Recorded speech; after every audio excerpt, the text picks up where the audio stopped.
이명박 정부 최고 실세로 군림했던 신익의 좌장 이재호. 대우나 전도사로 MB정부 탄생에 혁혁한 공을 세웠던 그가 대헌전도사가 되어 돌아왔다. 박근혜 후보의 4년 중임제는 장기 집권에 불과하다면서 분권형 대통령제 공약을 촉구하고 나선 이재호 의원. 연일 박근혜 후보에게 각을 세우며 선대위 참여 요청을 거부하고 있는 그의 진짜 속마음은 무엇일까? 대선까지 이제 남은 시간은 35일. 킹메이커 이재호는 과연 박근혜와 한 지붕 한 가족이 될 수 있을 것인가? 새로운 정치 세력을 꿈꾸는 왕의 남자 이재호 의원을 지금 바로 만나보자.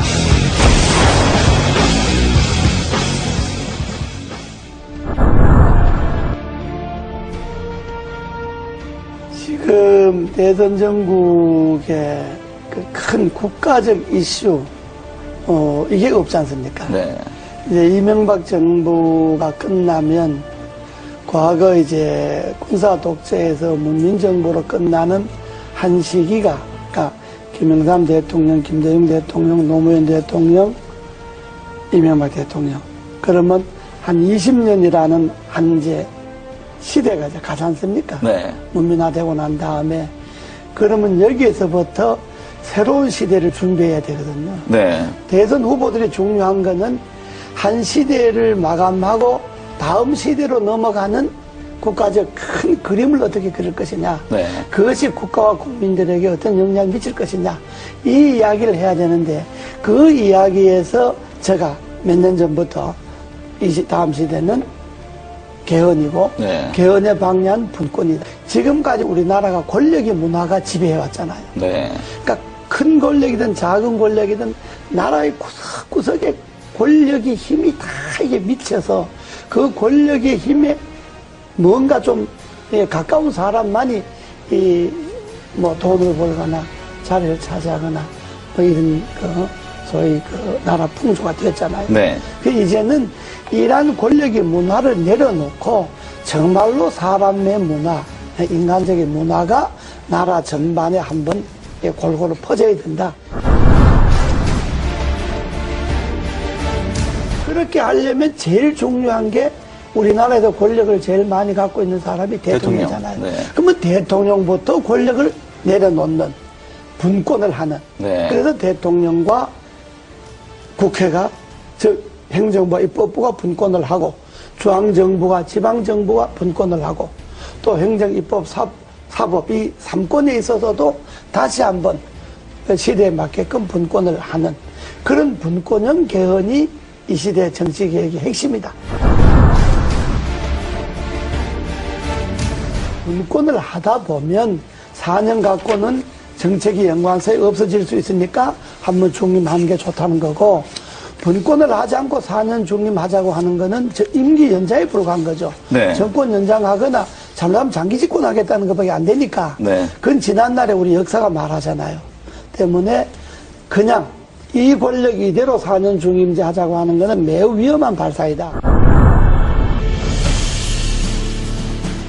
이것이 지금 시대의 분권의 핵심이고 시대 정치개혁의 본질입니다. 여기에 한 정치인의 가치와 철학, 시대에 대한 안목, 미래에 대한 예견 이런 것들이 들어가서 분권형 개헌이 선진국으로 가고 대한민국 위상을 지킬 수 있는 길이다라고 하는 이 안목에서 출발해야지 단순히 권력을 잡기 위해서 이런 말을 하면 표가 좀 더 올 거다 덜 올 거다 이 생각을 해갖고 후보들이 이야기하면 건 안 되죠.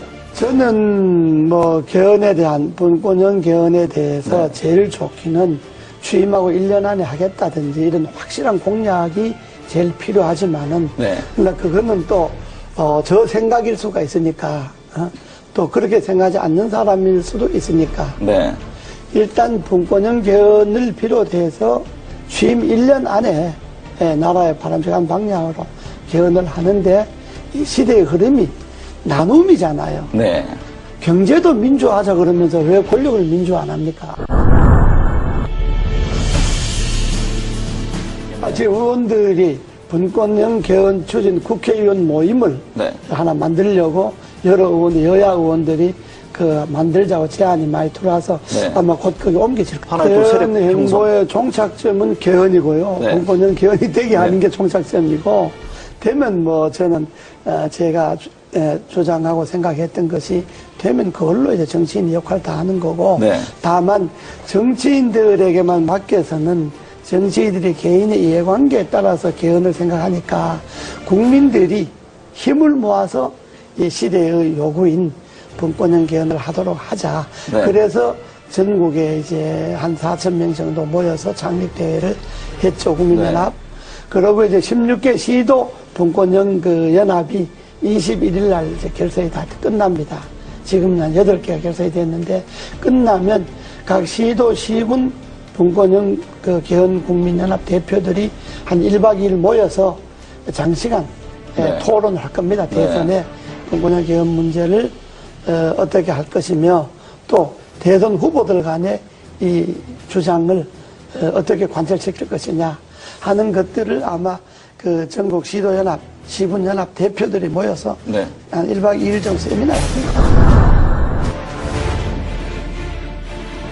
국민연합의 대표들이 따로 있고, 국민연합은 내가 주장하는 가치와 철학을 그게 이 시대 흐름에 맞다라고 생각하는 사람들이 네. 전국에 12만 명이 지난번에 분권형 개헌 청원을 했잖아요. 네. 지금 서명 받은 게 한 100만쯤 됩니다. 네, 벌써 그렇게 늘었습니까? 이게 네. 이제 300만 서명을 받으려고 하는데, 분권형 국민연합 각 시군 대표 이 사람들은 정치를 안 한 신인들도 많이 있고요. 정치권에 있었던 사람들도 있고. 네. 그러니까 정말로 이 분권이 맞다, 시대 흐름의 분권이 맞다라고 생각하는 일반 국민들이 참여를 해서 12만 명 쉽게 네. 발견해 서명해서 우리가 개헌 국회 청원 나오고. 그렇다면, 일반적인 그런 제야단체, 연합, 이런 정치단체가 아니고, 네. 하나의 가치를 두고 뭉친 그러니까요. 그런 시민들, 국민들 그러니까 정파를 모임이기 떠나서 때문에 가치 제안으로 하겠다는 그렇습니다. 거 아닙니까? 모임이기 때문에 그거는 지금 발기인으로 개헌 청원한 것만 해도 12만 명이고, 지금 거기에 가도 서명을 한 사람만 해도 100만 명이 100만 명. 넘으니까 아마 국민연합의 결정이 어느 정도 효과가 있을는지는 아직 모르겠습니다만은, 그러나 대선 전국에 간과해서는 안 될 거예요.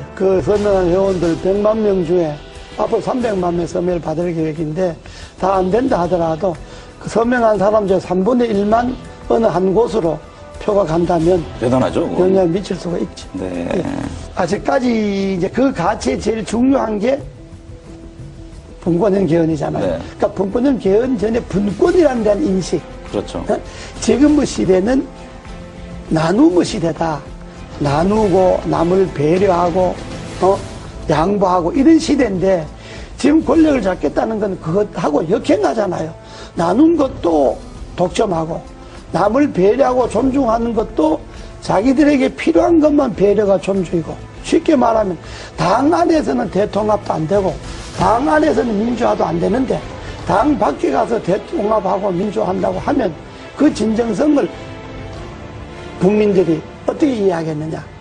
이런 점에 볼 때 가치관이, 철학이 같지 않구나. 선거를 앞둔 사람들이니까 여당 후보든 야당 후보든 후보 개인들에 대해서야 이렇고 저렇고 비판할 생각이 전혀 없습니다. 그러나 한 나라의 후보라고 하는 것은 여당 후보든 야당 후보든 지금 정책 발표 하잖아요. 한마디로 그 후보들의 정책 발표주에 공허하게 진정성이 없는 게 검찰 개혁 같은 게 있잖아요. 네. 검찰 개혁도 우리 헌법에 보면, 헌법 12조인가에 보면요, 영장 청구를 검사만이 하게 되어 있습니다. 그렇죠. 이게 검찰이 기소 독점으로 기소 독점, 이어지잖아요. 네. 이게 전 세계 우리나라밖에 없습니다. 그럼 이 헌법 조항을 그대로 두고 어떻게 검찰 개혁이 가능합니까? 영장은 수사를 할 수 있는 기관이 청구하도록 하고 발부는 법원에서 하도록 한다는 이 조항이 개헌되지 않고 그 개헌을 그대로 놔두고 어떻게 검찰 개혁을 할 수가 있겠습니까? 지방 분권이 문제잖아요. 네. 지방 분권도 지금 헌법에는 뭐가 되어 있느냐 그러면 지방자치단체는 선임하게 돼 있어요, 헌법에. 그 선출해서 임명한다는 이야기거든요. 선임하게 돼 있으니까 지방 분권이 안 되는 거예요. 네. 그러니까 헌법을 그대로 이 권력 중심의 제왕적 권력의 헌법을 그대로 두고 뭘 쇄신하겠다, 개혁하겠다 하니까 제가 볼 때는 그게 다, 이게 잘못된 거다. 그래서 제가 언제 표현을 좀 과했습니다만은 알면 없고 축적에만 늘어났다는 그렇죠. 이야기가 정치개혁의 핵심인 개헌에 손을 안 대고 권력 분점에 손을 안 대고 그 헌법을 그대로 두고 거기에 가지만 책임 총리제나 정부 통령제도 그렇습니다.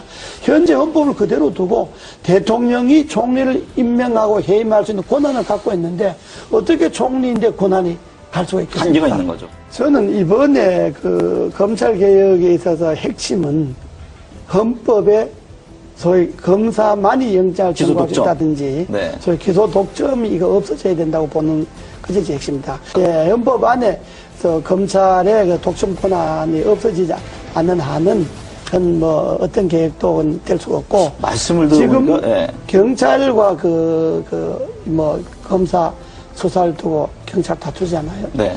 저는 검찰이 자기 식구가 부패와 부정이 있어서 수사를 경찰이 먼저 하겠다 그러면 경찰이 하는 걸 보고 경찰이 수사를 잘 못했다든지 기소를 하려고 경찰에서 넘어온 것을 조사해 보니까 부족한 게 많다든지 이럴 때 검찰이 나서서 조사한다는 옳은데 경찰이 조사한다는 건데 그걸 마치 뺏어가듯이 뺏어가서 검찰이 자기 식구 조사하겠다 그러면 국민들이 그다 자기 식구 지금까지 관행으로 봐서 검찰이 검사 조사한다는 것에 대해서 진정성을 믿겠습니까? 그러니까 그거는 경찰이 조사하는 건 경찰이 조사하도록 놔두고 네. 경찰 조사 결과가 미흡하다. 그러면 검찰이 손을 대야죠.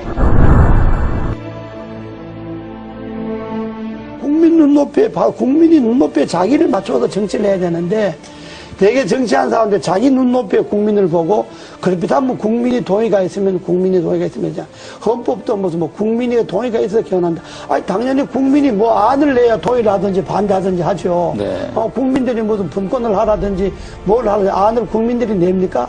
정치권에서 이런 안을 내야 그래야 국민들이 동의를 하든지 반대를 하든지 하듯이 안도 안 내놓고 뭘 갖고 국민들이 동의를 합니까? 네. 그것처럼 그런 것이 다 국민들로 볼 때는 진정성이 없는 이야기다 이런 이야기.